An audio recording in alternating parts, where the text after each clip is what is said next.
తుఫాను వచ్చిన తర్వాత ఈరోజు మన జిల్లా కలెక్టర్ గారు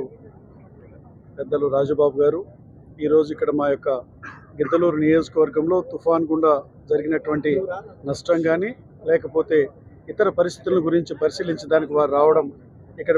మేమిద్దరం కలిసి ఇక్కడ మిగతా అధికార యంత్రాంగంతో కలిసి ఇక్కడ ఈ మన ఖమ్మం చెరువును పరిశీలించడం కూడా జరిగింది. ఒకటైతే నిజం, గౌరవ ముఖ్యమంత్రి నారా చంద్రబాబు నాయుడు గారి నేతృత్వంలోని ఎన్డీఏ కూటమి ప్రభుత్వం మొన్న ఏదైతే 4 రోజుల కిందట వచ్చినటువంటి తుఫాన్ని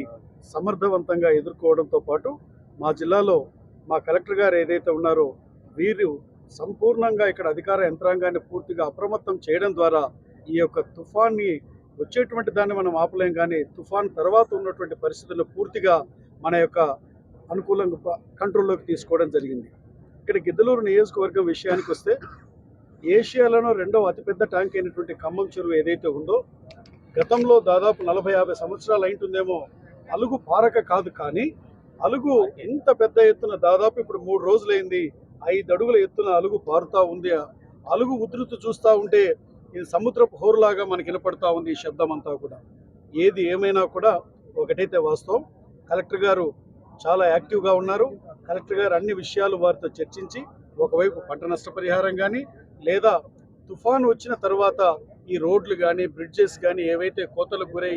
నష్టాలు ఏవైతే జరిగాయో వాటన్నిటినీ కూడా ఆ నష్టానికి సంబంధించినటువంటి వెంటనే యొక్క మళ్ళా